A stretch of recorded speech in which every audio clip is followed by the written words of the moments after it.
do something really quickly about the activity levels of our primary school children. 1 hour per week. What's the plan? Where are we headed with that? Is it going to be 1 hour per week when you depart office? Well, first of all, the 1 hour per week, I mean, structured PE at primary level has been historically problematic and depended on teachers or depended on particular sports. And the tradition was if you were into sports, you got far more than your 1 hour a week, yes, and you did a lot more. You can be lucky with your teacher or unlucky. Or if you were sporty, you got plenty of opportunities within a given school. But then if you weren't going to be playing on the school team or weren't training, you were less lucky. And so that hour was actually an improvement in terms of putting it formally into a structured, saying you have to do the hour, everyone has to do the hour. It was much better at post-primary because post-primary had developed with structured PE classes. And also then in terms of the physical nature of schools, in terms of providing property for PE halls, big improvements over the last 20 years in respect of that compared to what had gone on before. And then you have a relatively short school day. And traditionally in Ireland, there was the maths, English, Irish, sure, and a whole lot of other subjects. No, just as an important point from the teaching I understand there's a legacy that's being put in. Yeah, so there's a legacy issue here. But where are we going? When you increase it, you take out something else. Yeah, well, and that's going to be the issue. I would put it to you that needs to be done. Do you not agree? Or else you need to look after school as well and see what you can do. And I would certainly support the increase. But again, right throughout the primary school day now, we keep saying to the schools, we want you to do X, Y, and Z to solve the wider problems of society. And within the limited hours that a primary school operates within, it ain't going to be possible to do all of that. That said, physical education, in my view, is essential for your mental well-being and for your academic performance as well. And there's a lot of evidence out there that the more physically fit you are, the better you will actually do academically as well. Yeah. So I would support that. But so where are we going then? Like let's do more than say on this one. Like of all the things I wanted to talk to you about, this is the most important one. Like your great legacy is the smoking ban in many ways. The whole, just a phenomenal thing to have done. This is where you can make such a huge difference because it falls along socio-economic lines as well. I mean, the wealthy families, their kids are in training. It's the underprivileged areas where this is becoming a bigger issue. Like 2013, France, I know they have a longer school day and longer school year, but you'll take the point. France, 108 hours per year PE. Austria, 102 hours per year PE. Portugal, 90 hours. I'll skip the rest. Ireland, 37 hours per year. Fourth worst in Europe. Yeah. That's not good enough. It's a time bomb. Yeah. It's like you're talking about priorities and we've got to sort this out and you've got to take something out. We have to take things out to stop this situation continuing as it is. Where are we going to be in a decade? But we also have to bring in more structured PE, in terms of the way the primary cycle develops. You have the one master teacher, if you like. Well, could I suggest a simple-ish solution that you in 3, 4, 5 years we could be up and running with this? Have a designated PE teacher for one school or 2 or 3 schools, like the GA officer goes around. I mean, you could train them, get them out the door within 2, 3 years. That's what I was coming to. Yeah. I think you're going to need that at primary level to get the buy-in of schools and to get the consistency in schools on a year-to-year basis, and not just be depending on the one teacher. If that teacher moves on or that teacher moves to a different area, then it falls down. Yes. So you will need that structured kind of PE input at primary level and additional hours as well to get the to up our performance in respect of that.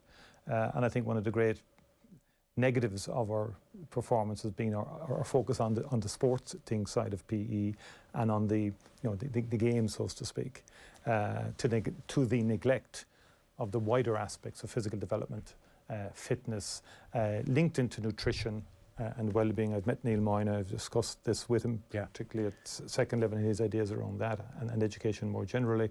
His view, I think, he had a view generally that you should combine it into a sort of a sports science or type of program at second level, for example, where you combine a number of disciplines in terms of people's appreciations of the multidisciplinary nature of a lot of this. But at primary level, I get your point. Yeah. I dispute with that. And teachers, this isn't attacking teachers. They text in and say, "Have you seen our curriculum? Do you think we can fit everything in?" So I get that. But I'm not so sure we all do that, because I'm in the Dáil a lot. I've been in the Dáil for quite a number of years now, and invariably someone will stand up and say, "I think the schools should do the following." But on physical education, I take your point. It's not an extra. It's a core part of our everyday lives. It's a core part of who we should be. And so give us the commitment. Genuinely, give us. Yeah, but I'm not going to say something off the top of my head here, because well, I know what would you because think? it's easy to say it here. Yeah. I know how this works. This has to go through the curriculum body. It has to get. Well, you see, now we're getting to it. But you have to get buy-in from. And so why can't we get buy into this? Why can't we get buy into this? It needs to be integrated, as we said, in terms of teacher allocation, in terms of developing a new qualification for primary, whereby you would have a cohort of primary PE teachers who, as you suggested, would either be shared between schools, the smaller schools in rural Ireland, or, for example, one per school. But wouldn't you agree, very solvable, very doable? Oh, it is. Yeah. It is doable. So the frustration here is... For example, we didn't do it quite like this, but we did science. I can recall we didn't have science in a formal way on the curriculum. Right. I brought in the last primary school curriculum back in 1999, right?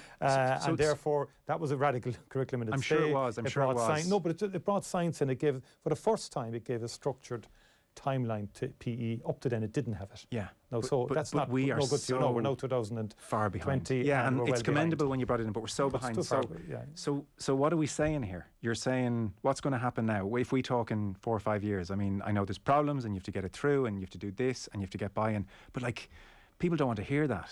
You know, what's the? You agree it's a no-brainer. I agree it's a no-brainer. Everyone agrees it's a no-brainer. So. But it needs to be adopted as government policy. You need to put you need to put in place then the mechanisms to achieve it, on both the personnel front, getting the people trained, and so forth, and then actually reorganising your curriculum, which we're going to have to do, and that can be done, but it's not done just by one announcement. But I think we can show leadership in that regard and say we're going to do it, and then set and train the modus operandi for doing it, and the how of getting it done. And why hasn't that happened already? Well, it hasn't happened already because I think, as I said to you earlier, progress is made on a gradual basis. I think that what that teacher said to you, it's one of the most difficult challenges in education is dividing up that school day. And it's a short. When I say short, I mean we have a number of objectives ranging from science right across to, for example, CSPE. In terms of the health and mental well-being of students. We want schools to do well-being classes. We want schools to do more on mental health. And likewise, you have the core subjects then, in terms of the maths, the English, the Irish, the geography, the history, and then the science curriculum, which has been a big innovation. And so, for example, we would have brought back in the late 90s a pilot program in modern languages, which was done after school. I'm not saying great things haven't been done. No, but I'm not saying that. What I'm trying to say to you is that the school day only allows for so much. I know. So that's the real kernel of the issue. I accept dividing that. up And your yet primary school we're day agreed this is so important. So tell me how this works then, because you know politics better than me. You're saying you're going to have to. You're using words like mechanisms in place and you do talk this. The basics. If you're a minister for education, and this is something you want to do, you have to work with the education training colleges to say, okay, we want a certain cohort of teachers coming out of your colleges that are able to qualified to teach. And how quickly can that happen in theory? Qualified to teach primary children. Yes. How quickly? Big difference to post-primary. But really, and it would be a degree qualification. That's 3 to 4 years. Great. Just to get the qualification going. You could adapt to current programs that are in place. But sorry, even some of the colleges, even 3, 4, 5 years is a great result. I mean, in the lifetime of a state, it's the blink of an eye. That's in the personnel, the teachers, right? The next part, then you'd have to do a curriculum piece. That can be done during the 3, 4 years of training the teachers. There's no reason why in 5 years this can't be done. Yeah, exactly. I mean, it can be done. I'm not disputing. And who's going to do it? Government will have to do it, and ministers will have to lead in respect of it. And you asked the question, how does it get done? That's how it gets done. So there's no reason why in 5 years, which is the blink of an eye in terms of the lifetime of a state, it is a failure. You could have specific provision for PE. Yes, you could have. And it doesn't have to be every day. We can get up to 3, 4, 5 hours. That's a 5-fold increase. I just don't. You could. Very quickly. You could. Okay. Yeah. Not disagreeing with you. Right. So can I trust that you're going to get on it then? I get on it. Yeah, okay. Yeah. We'll have a chat in 5 years. Sooner, before that. Okay.